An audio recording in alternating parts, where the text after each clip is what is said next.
Tinoda kutarisa ma-old horses akasvibiswa neZANU-PF aya.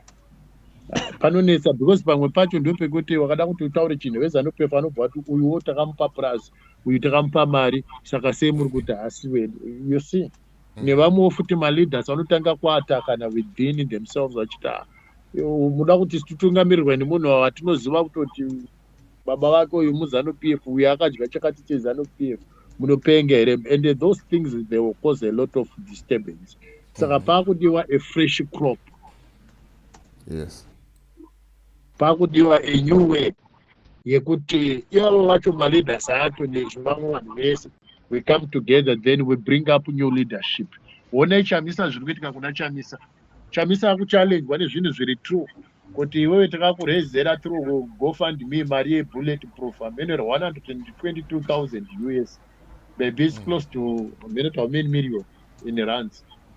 Wakaisa kupe mari iyoyo ari kungonzvenga pane nhau dzakawanda dzemari dzimwe dzakadyiwa naChibaya. They're even ashamed kutaura kuti vakaita sei nemari.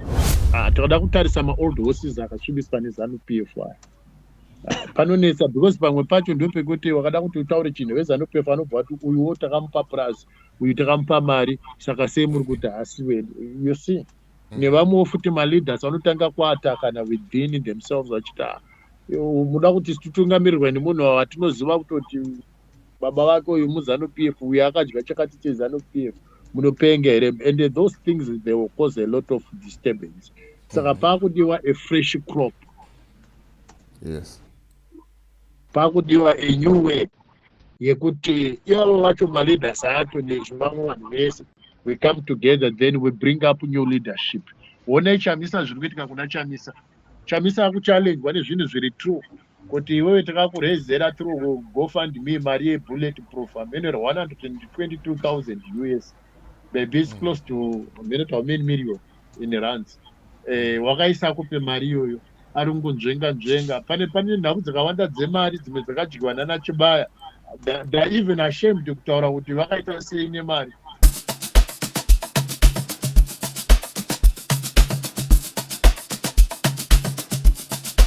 DJ Holy Boy. Yo.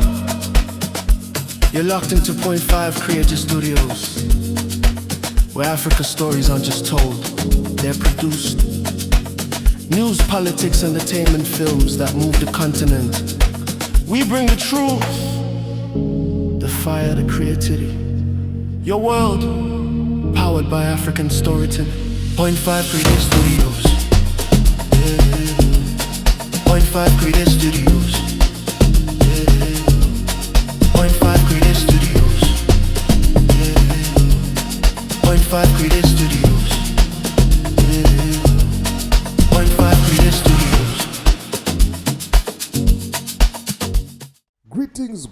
Greetings, and more greetings to you, good people. Ndinokuchingamidzai pachitubu checontent, chitubu chisingapwe, chitubu chinonwiwa nemunhu wese, chitubu chakavhenekwa chikaongororwa nana mazvikokota kunzi aiwaka. Point 5 Creative Studios ndo pane content iri healthy, content iri clean, content yakachena, yakakodzera kunge ichikonsumwa nemunhu akaita kunge iwewe. Ndosaka uri pana pamuzuva ranhasi. So if it's your first time here, join subscribe button and the notification bell so that you don't miss out on any exciting content uploaded. Ndirikunzwa kufara, ndinokutendai mese for 91,000 subscribers. Aiwa, tirikufamba, shoko ririkufamba, ma positive comments tirikumaona, and ndinotenda mhuri yeZimbabwe nerutsigiro rwenyu. Right, one of the requests yakanyanyobuda pama previous videos andakaita nababa Magumise namukoma Jeff Judah chairman, zvakanzi ko way forward toita sei.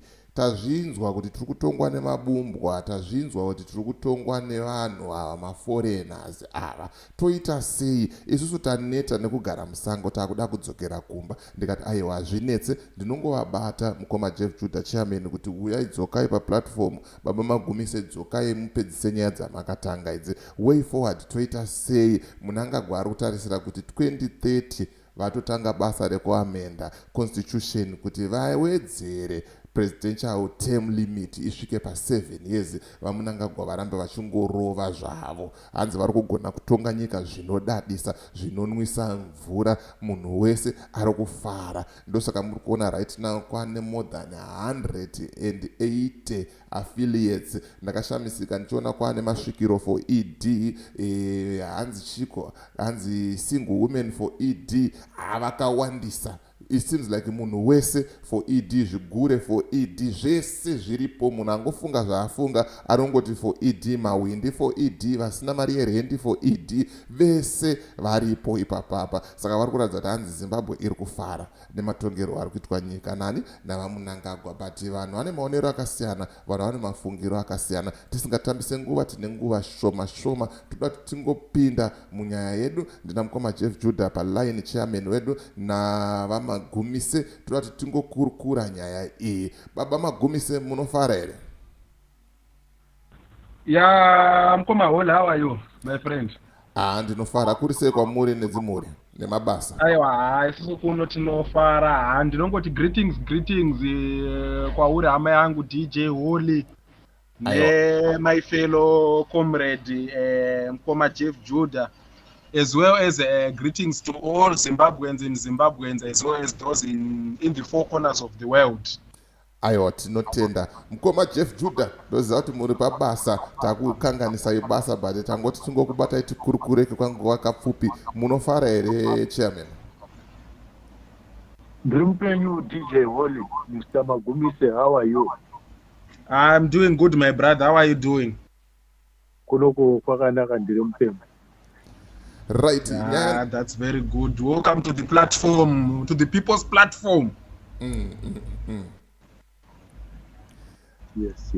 Right, nyaya ndiyo iyi varume yandataura mainzwa, way forward. VaZanu PF totaura kuti isusu tiri kufara navamunangagwa. Zimbabwe iri kutaura kuti isusu tiri kufara navamunangagwa according to their reports. Saka vari kutaura kuti ngavasvike zvavo 2030 vachitonga. Toita sei? Vamwe vakambenge vasipo vakati vadzoka, but vakangonyarara, havasi kumboadresa nyaya ye2030 iyi kuti vari kurongei. But pane vamwe vatiri kuona vari kuendesa ZANU PF kumakoti. Hatizivi here kuti vari pachokwadi here kana kuti vanhu veZANU PF vecounter intelligence, hatisi kuziva ipapo. But isusu sevana veZimbabwe toita sei? Ndichitanga nemi Baba Magumise. Thank you mkoma Holly, ndinotenda for the name kana. And this address exactly what you have said about the 2030 issue. Let me say, chekutanga vana veZimbabwe vanofana kuziva kuti what ZANU PF is doing zvekuda kuextend the constitution up to 2030. That itself is unconstitutional.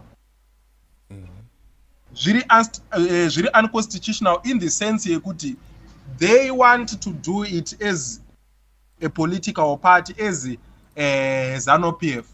They haven't consulted with the people of Zimbabwe. Havana kunzwa kuti vana veZimbabwe vanobvumirana nazvo here. And one of the thing chandinoda kuti the millions of Zimbabweans vadzidze nekuunderstand ndechekudai, ZANU PF is a political party. Is not Zimbabwe. So whatever they agree as a party, as ZANU PF, it does not bind us, isusu sevana veZimbabwe. Yes, if they want to extend the constitution up to 2030, they must extend their ZANU PF constitution up to 2030 or 2050 or 2000, their ZANU PF constitution, not Zimbabwe's constitution. Zimbabwe's constitution, it does not belong to ZANU PF. It belongs to the people of Zimbabwe. So the only people who have got the mandate to extend or to alter the constitution of Zimbabwe is the Zimbabweans themselves, not ZANU PF. So I would like also to correct vaya vanoti tiri kuendesa ZANU PF kumakoti. Yes, handingadi kushora basa ravari kuita. Ibasa rakanaka in their efforts kuda kuzama kumisa the 2030 agenda kana kuda kuzama kuparadzwa kuparadzwa kweconstitution yedu isusu sevana vezimbabwe, asi ndinoti nzira yamatora iyi inzira isina kurefu kwainokuendesai, ndava nekuti ZANU-PF itself does not respect the judiciary system. If they don't respect the constitution that overrides the judiciary system, that means the judiciary system itself, they don't respect it. And zvagara zvinozivikanwa zvese kuti the judiciary system of Zimbabwe is simply an extension of ZANU-PF. So hatina zvizhinji zvatinotarisira pakutora ZANU-PF tichiendesa kumakoti tichiti toda kunomisa 2030 agenda, ndani kuti munenge muchitora nyaya dzenyu muchidziendesa padare reZANU-PF. So inini the way forward ndeyekuti Zimbabweans themselves must resist fiercely against the issue of 2030 agenda. Tese semaZimbabweans takawirirana kuti a president can not sit more than 2 terms, and elections must be done after each and every 4 to 5 terms. So Zimbabweans, we have to rise up together, we have to come up together pama social platforms kwese kwatiri and say no to 2030, no to the mutilation of Zimbabwean constitution. Kana ZANU-PF ichida kuextend the constitution, they must extend their ZANU-PF constitution, not Zimbabwean constitution. Thank you so much. Baba Magumise, but ndisati ndaipa mukoma Jeff Judah ndati ndibva tangovhiya nyaya yeconstitution iyi once and for all. Opposition yacho akauya akati padance floor paya pasina munhu uyu, akazouya kuoccupy dance floor yake akanyarara nezvenhingirikini nezve2030, yet akataura kuti there is no constitution to defend. Amenoti munoti chii nemashoko iyayo ndisati ndapa mukoma Jeff Judah? Okay, thank you so much, Mkoma Holly, for a good question. Right. Chekutanga, Mkoma Holly.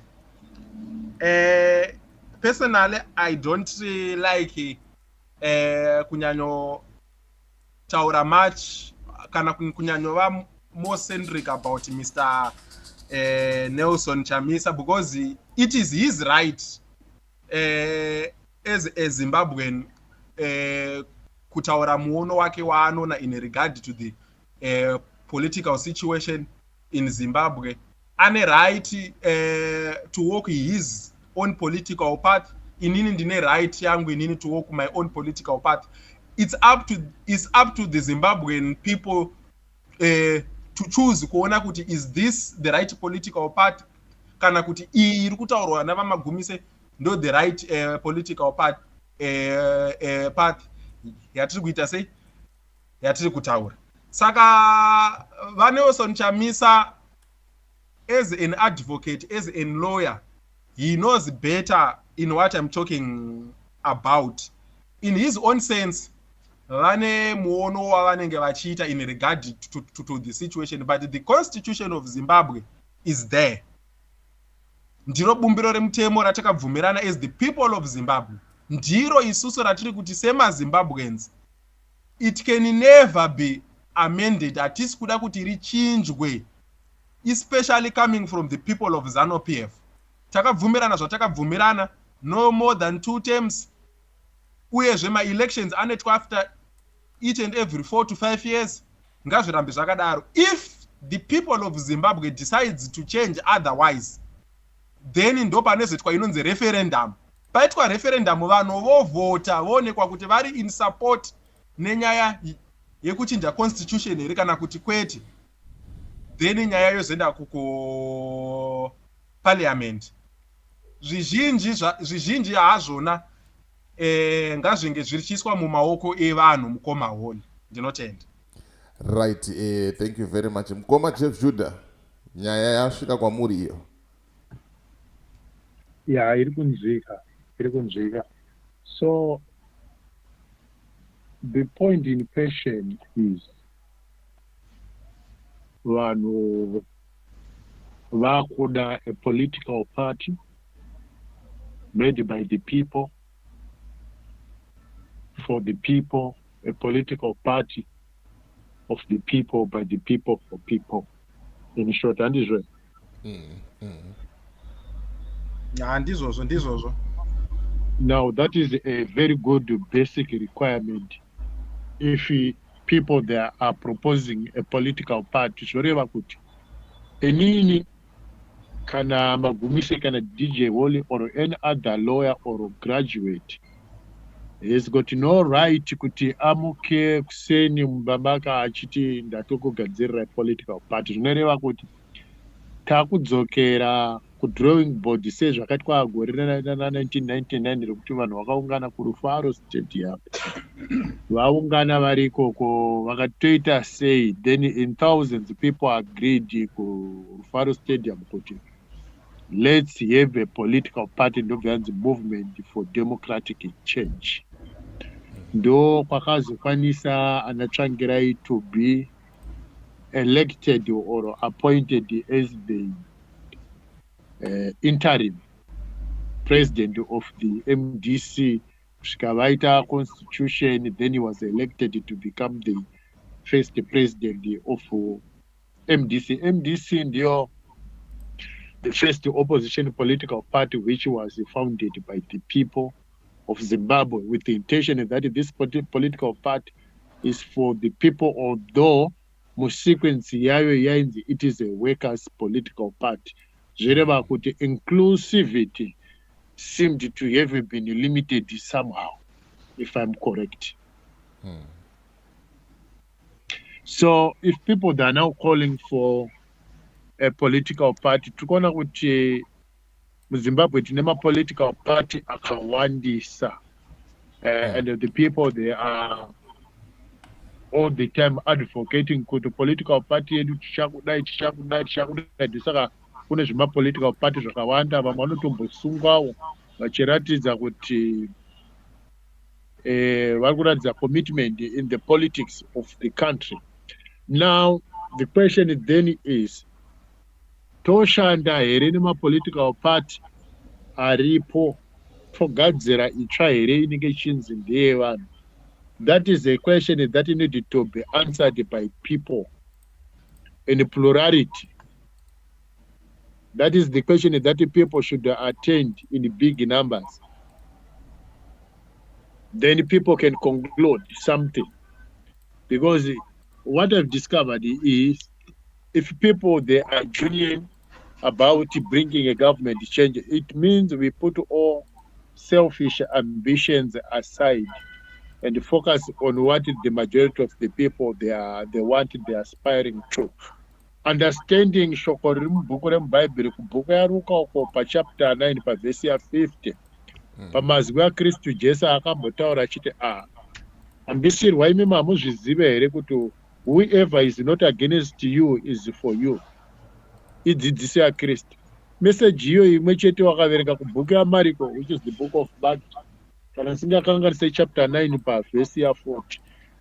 Yangu emphasize about the same thing about inclusivity, unity, and recognizing the good work that even one can do outside his own group, because it is a message whereby it encourages focusing on shared goals rather than exclusive. Reach the affiliation. We need to reach the affiliation, because you'll find that vane ma-affiliates anga achitaurwa namukoma DJ Wally manje kuti young women for ED, Magweja for ED, teachers for ED. Now those radicalized way of creating politics this is conducive and dziburitse good results. Even themselves they are quite aware kuti ED for what is you don't win the people's hearts unless they are willing to do something else, of which tikuzviona now. Isusu toda kutaura nawe political party by the people of Zimbabwe. We've got this issue yekuti makaenda kuZANU-PF ikoko, you find kuti pane vapfana vadiki vakaita sana Kandishaya vanhu. Ana Kandishaya ari mu right direction, but trying to steer up chinhu chakagarirwa nevanhu vane maoko akasvibiswa. For those younger men that are trying to change the narrative yeZANU-PF as a political party which is known in its history as a political party that kills people, that torture people, that is very corrupt. There are very few individuals that are doing their best. Now, changing that narrative is not something that is easy. Because the majority of the discipleship in ZANU-PF is made up of thieves. It is made up of robbers. It is made up of corrupt people. It is made up of sorcerers. It is made up of liars. It is made up of rapists. So to deliver such a kind of a satanic congregation, it's something that is so difficult. Now they are gunning up for the rest of the people to wear, because you are to ZANU-PF ikuda munhu wese. That is to say, vari kuti wear regardless of whatsoever. So ivo vane masesa avakabata mumaoko ekupa vanhu mari, vachipa vanhu mota, enticing the people, vachivapromisa milk and honey. So isusu tobva tatika tiri kuzviona zviri kuitwa kuZANU-PF. Ko isusu tinei tohataona kuti maleaders edu ekare vatina a true record yekuti these guys they've benefited immensely from ZANU-PF, although vasingazvitaure pachena. Uye vamwe vanhu vari too close kwavari vakada kuti zvitaura nobva ndo zvinoitika kubusiness maida kuti aite sei, uye vana vavo vanodzidza overseas. Vese vana mahere kana vakudya mari vako vanonodyira overseas, havadyire mari muZimbabwe. I think mapicture acho munongomaona. But every day ari kuti we need new leaders. But anowana mari yekunozhanda kumhiri kwemakungwa nekuti ndeyake. Apo iye ane bad history futi yekuti baba vake Stephen is a notorious criminal yeZANU-PF. Saka anomuona kuti zvinhu zvacho zvakatitenderedza manje zvinorwadza. Saka tiri kuti vanhu manje ndatishitauriranayi kuti ivo vacho vaimbozviti ma-leaders because they've been entrusted with the resources of the people. Vana Shabangu handiti mari dzavari kumhanya nadzo ndedzavo here kuti ndedzevanhu.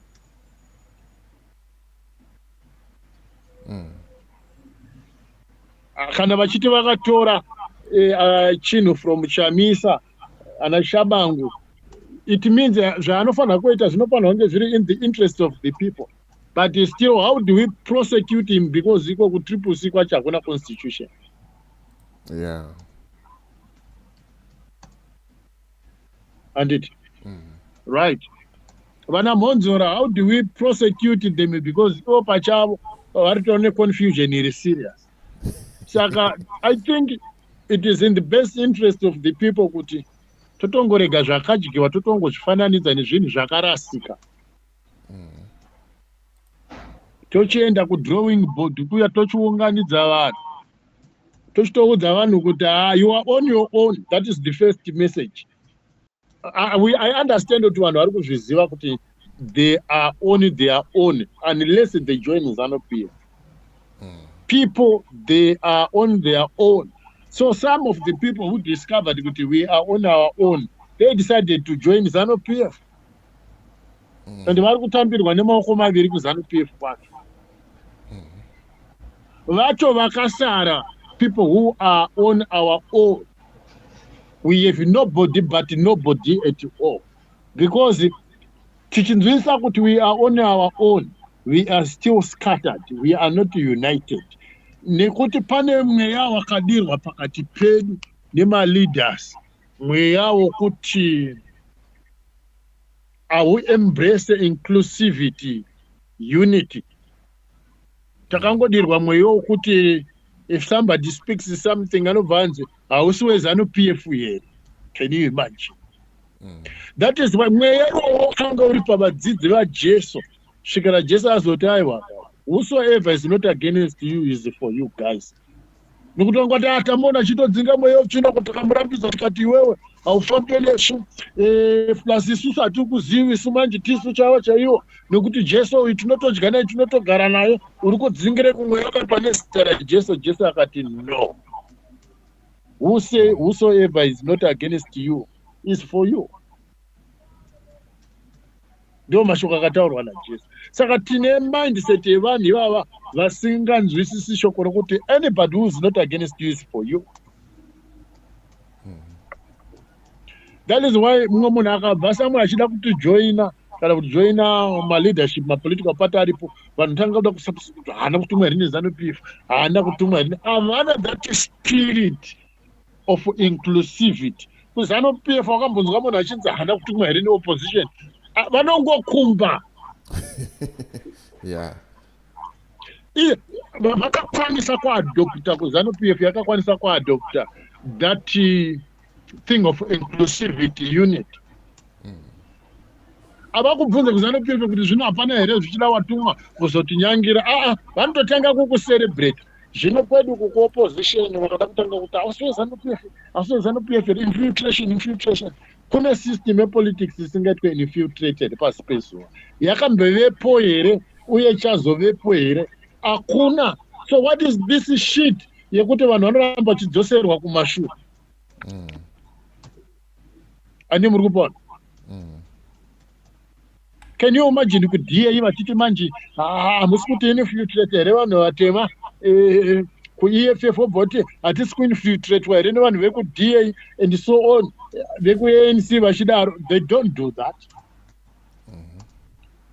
So isusu ndatitangei kuziva kuti whosoever, anybody who is not against you is for you.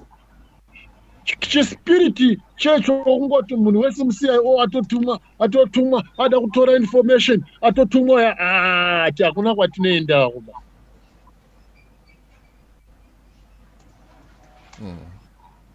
Ndio pari kufira bhasikoro ipapo. Kuti munhu wese anenge achimosaspekta kuti kana chinge iri muCIO ndiziva sei ndinoswera ndasungwa. Asiri kusungwa ndiani? Ndoswera ndaurayiwa. Kuurayiwa kwatiri kuitika ikoko kushoma muno mudiaspora. Ingwani tungotorerwa vakadzi muno mudiaspora, wosiya mukadzi kumba kuvakadzi vari kungotorwa vane nevafudzi vemombe. Hatisisina chedu isu varume. Chii chatinacho? Upenyu chehwatina, unogona kungoti wada kunotenga chingoro 150. So tadi kumboembrace this language yekuti whoever is not against you is for you. Tochiungana tine that mindset. Then we will be able to zveshuwa vanhu vaungane, because kuungana kwedu kuchadhonza vamwe vanenge vane doubt yekuti zveshuwa tingazviite. Toita tichiungana then kana vanhu vazowanda paunoti toda kuungana kuCape Town, toda kuungana kuDurban kana kupi 1000, then people they can officially launch a political party. Vanhu vanogona kuzvitera with good confidence kuti political party itoiziva yakarongwa nevanhu vanoungana pakati. Vanhu kwete zvongoti munhu anongomuka kumba kwake ndopamunoona kuti mapolitical party mwanganzi iyi ndiye kwaMutambara, iyi ndiye kwaNcuve, iyi ndiye kwaTsvangira, iyi ndiye kwani, zvokuti nemaproperties acho you could do nothing. Ainzi hamusi kuona here pakanyorwa kuti ndiye zvekwaTsvangira, iyi ndiye zvekwaNcuve, ndiye zvekwaMutambara. Because the foundation from the beginning was wrong. Yeah. Let's bring people together by first teaching ourselves that whoever is not against you is for you. Luke chapter 9 verse 50. Mashoko aJese wa anisimba ndosaka mchona kuti in the history of the emancipation of the American people. Abraham Lincoln, was he the third American president? Was he the fourth? Not a house divided against itself cannot stand. He is famous for quoting that one verse. Imashoka Jesse put a house divided against itself. And it became an American slogan. Here we have the Bible. Whoever is not against you is for you. Chinonzvenga mashoko ekunyatsoziva kuti whoever is not against you is for you, tichizviziva kuti ichokwadi. We need to embrace on inclusivity. We need to embrace on unity. And we need to encourage our people to focus on the shared goals rather than exclusive rigidity. We don't want something that is exclusive. We need to reach the affiliation with each other. That is the first thing to do.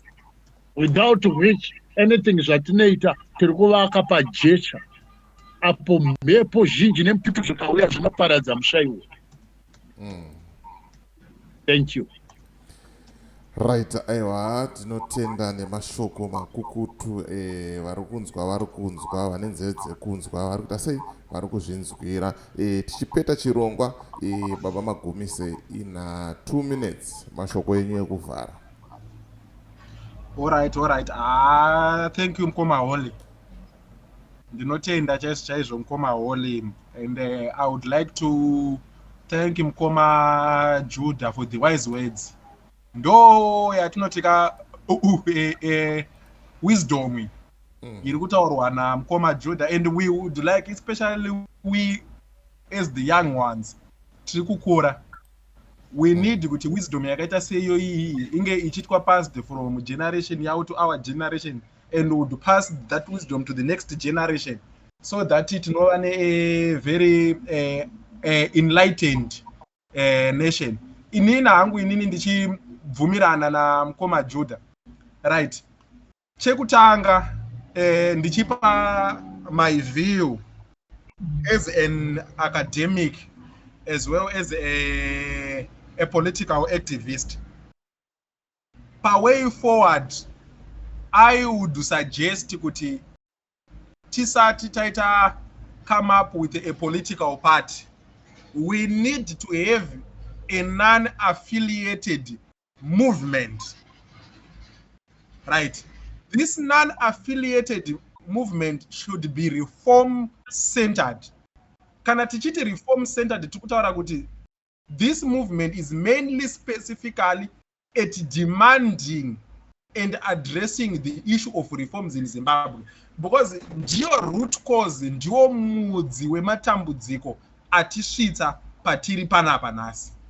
Then if the reform movement ikaita successful in achieving its goals, dzekuita demand for reforms before we go to an election, once we have reforms, then it's up to the people of Zimbabwe if they want to transition the reform movement into a political party, or they can just simply go to their respective political parties, then toenda kuma election in an equal ground. So I would call up for a reform movement based to address ma reform issues atinao, especially in the country of Zimbabwe, tichitaura nyaya yedhi diaspora vote, meaning tinoto expecta kuti vachona isusu vari kudiaspora nevagara vane pfungwa dzekuda kuzoenda kudiaspora, they should participate effectively for a diaspora vote. 2, we want the issue to liberalize the issue of Zimbabwe Electoral Commission issue. Yes, ZEC. ZEC, they should not be appointed by the president, but they should be appointed by a selective panel of parliamentarians vanenge vachiconsist from the ruling party and the opposition party, so that tinova an even ground. 2, tinoda the demilitarization of the political system, meaning that the army should not have any role in any political system. Meaning kuti army haizenge in any hand, the army should not be answerable to the president when it comes to the domestic issues. The army should be answerable to the parliament of Zimbabwe, because the parliament of Zimbabwe represents the people of Zimbabwe. And many more reforms dzatinadzo dzatinoda kuti kana tichizenge tawirirana sevanhu tichiti taakufoma this reform movement, we would enshrine all these concerns into our constitution yedu the movement, toti izvi ndo zvatiinazvo zvatiri kuti hatisi kuzopinda into any election until these issues have been sorted out. Once these issues have been sorted out, then it's up to the people if they want the reform movement to be a political party, or people would simply adjoin to their respective political parties. That is my way forward. Thank you. Right, aiwa, ndinotenda nemashoko enyu. Mukoma Jeff Judah, mashoko enyu ekupedzisira tobva tavhara chirongwa. Mashoko ekupedzisira hapana kunze kwokutongoudza vanhu kuti I think people should start creating magroups nekufambisa mashoko akaita seaya. And the best way forward is starting by the people vari kudiaspora vese nevari kuZimbabwe to create magroups, because these days message inofamba pasocial media better and stronger, effective and efficiently than in the old days. That is the best way forward. Takada kutarisa ma-old horses akasvibiswa neZANU-PF panonetsa, because pamwe pacho ndopekuti wakada kuti utaure chinhu veZANU-PF vanobva kuti uyuwo takamupa prize, uyu takamupa mari, saka sei muri kuti hasi wedu.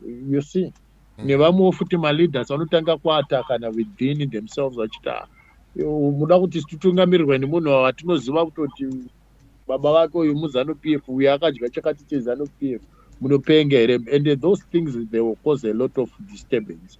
Saka pakudiwa a fresh crop. Yes. Pakudiwa a new way yekuti ivavo vacho maleaders acho nezvimamwe vanhu vese, we come together, then we bring up new leadership. Wona Chamisa zviri kuitika kuna Chamisa akuchallengwa nezvinhu zviri true, kuti iwewe takakurezera through GoFundMe mari ye-bulletproof amene 122,000 US, maybe it's close to how many million in rands.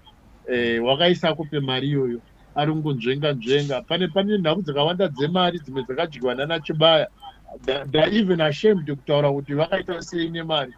You see, my criminals. So, and the people they are aware kuti team rumwe raititungamirira we did not know kuti my criminals. And now those people, do you think nasi tinogona kuvati dzikai pamuri ipapo to humiliate like that? Havabvumi.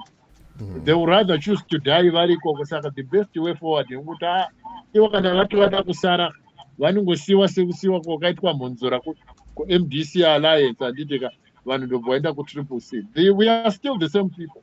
Tinongovasiya maleaders aye tongoita zvinhu zvevanhu. Pakati pevanhu ipapo tobatsirana tichibvunzana, varume toita sei, vana sisi toita sei, vana mai taurai tinzwe zvamuri kuda, vana sisi taurai tinzwe, vakomana taurai tinzwe. Then totsvagawo zvimaleaders zvidiki-diki kwatiri zvotifambira mberi. Isusu varipoka vechidhara tobatsirawo kuti vakomana dei madai apa tiri kuona takamba experience zvinhu zvakadai so. We need new leadership. We need real young people in this business. This is a real business.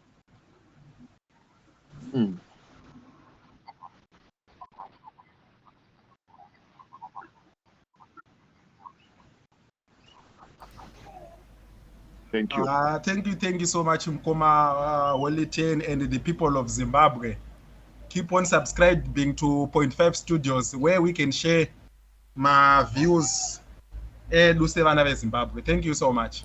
Aiwa, tinotenda muwe nezuva rakanaka.